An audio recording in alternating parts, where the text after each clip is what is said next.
بيسعدنا ان يكون معانا على الهاتف بنت مصر، الواجهه المشرفه لمصر والمصريين.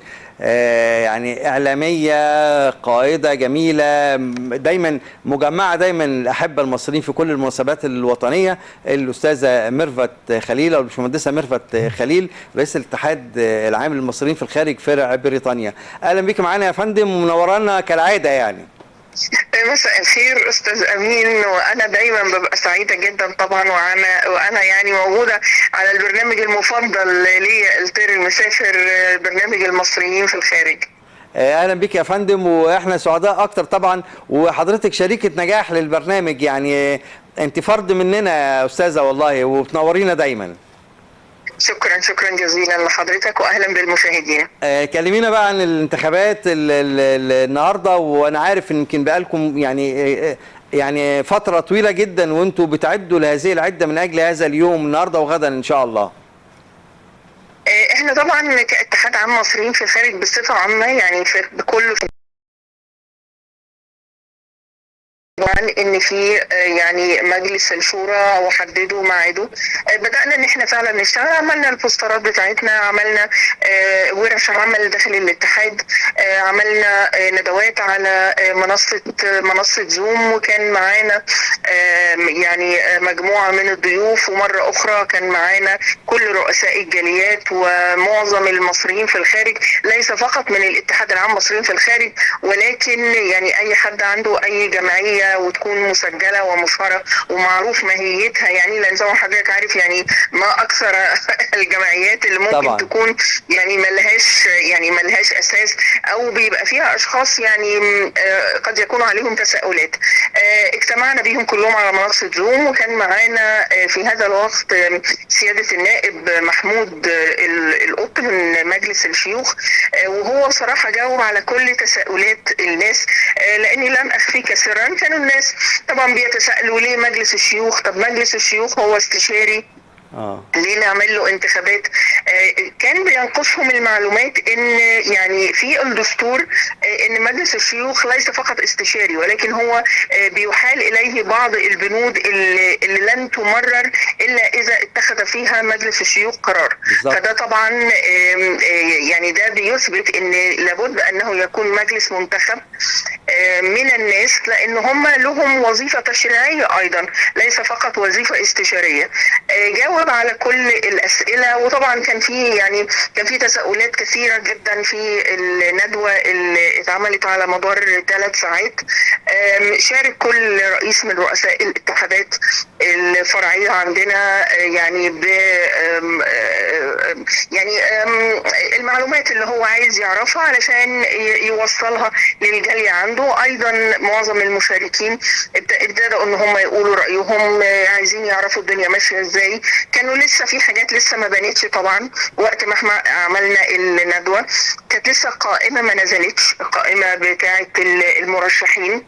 بعد كده احنا تابعنا مع الهيئه الوطنيه للانتخابات من على صفحه الهيئه الوطنيه للانتخابات، لان لازم بنجيب المعلومه من السورس بتاعها طبعا او طبعا من طبعا يعني المعلومات الاساسيه، لان لازم اما ننقل المعلومه ننقلها صح، ما نبقاش احنا زي اللي بيجيبوا المعلومه من على الفيسبوك، فدي طبعا يعني ما تنفعش طبعا. أيوة. خدنا المعلومات من الهيئه الوطنيه للانتخابات، وبدانا ان احنا ننشرها لاعضاء الجاليه او الجاليات المختلفه. بالنسبه لبريطانيا احنا اخذنا المعلومات وعملنا احنا كمان عملنا صفحه لنفسنا، لان يعني الناخب مش محتاج بس المعلومه، محتاج المعلومه وبره كمان محتاج حد يساعده، يعني يقول له مثلا لا هي هتبقى في السفاره مش القنصليه، وخاصه احنا السفاره عندنا غير القنصليه، 2 مقرين مختلفين بالزبط. واحيانا الناس بيحصل عندهم خلط بين السفاره والقنصليه. بنقول له لا السفاره في كذا. معانا شباب يعني لو حد كبير السن وبيقول ان انا عايز اجي انتخب بس انا مش عارف اجي، لا بنبعت له عربيه نجيبه، او بنوصف له ده انتوا حضراتكم بتعملوا كل التسهيلات ما شاء الله عليكم. احنا في كل الانتخابات يعني ده هو الطريق اللي احنا بناخده. بنعمل لهم اوفرز لاي حاجه لدرجه ان الناس بقت من مصر تدخل على صفحتنا وتسال طب انا اعمل ايه، طب انا اسجل ازاي، طب انا اعرف لجنتي ازاي. تمام. واحنا بنرد طبعا من المعلومات اللي موجوده ومتوفره على الهيئه الوطنيه للانتخابات. تمام. فيعني طيب. الحمد لله استعدينا الحمد لله بشكل كويس. طيب الانتخابات بقى الخاصه بالاتحاد العام للمصريين بالخارج برضو، هي النهارده يعني في الواقع احنا عندنا جمعيه عموميه، يعني هو كان في اجتماع بصفه عامه، لان حضرتك زي ما عارف يعني حضرتك عارف شهر 8 بيبقى شهر لقاء المصريين في الخارج. تمام. وبيبقوا حاجزين التيكتس من 3 أو 4 شهور مسبقه علشان ناخد جود ديل زي ما بيقولوا او سعر كويس، لانه وقت الاجازات سعر تذكره الطيران من انجلترا اللي هي 4 ساعات ونص او 4 ساعات 45 دقيقه بتتعدى 1000 استرليني. فاحنا بنبقى حاجزين التذاكر من بعيد قوي علشان نقدر ناخد الديل الكويس. فطبعا يعني مصريين كتير من المصريين في الخارج اللي المفروض يبقوا على الارض دلوقتي هم موجودين في مصر. فاحنا قررنا ان احنا نعمل اجتماع معاهم كورشة عمل علشان هم يتابعوا برضو معانا من كل الجاليات الانتخابات ماشية ازاي في مقرات السفارات. وعملنا في نفس الوقت عملنا جزء من الاجتماع، عملنا جمعية عمومية.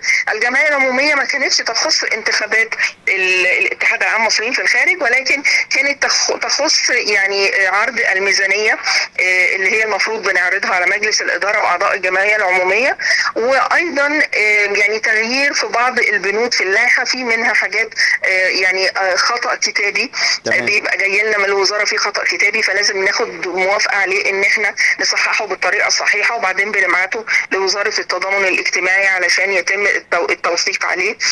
في حاجات معينة بنود معينة ممكن مثلا كان عندنا عدد لجان كتيرة جدا، احنا قللنا عدد اللجان علشان نبقى مركزين قوي في الخدمة اللي احنا بنقدمها للمصريين طبعا. في الخارج.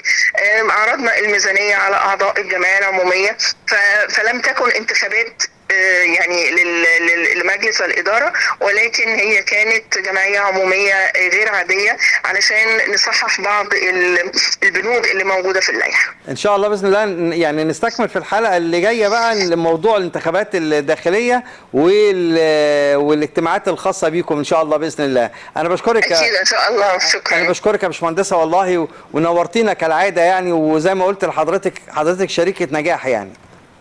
ألف شكر يا فندم، وشكرا لك وشكرا للمشاهدين. العفو يا فندم، العفو، شكرا.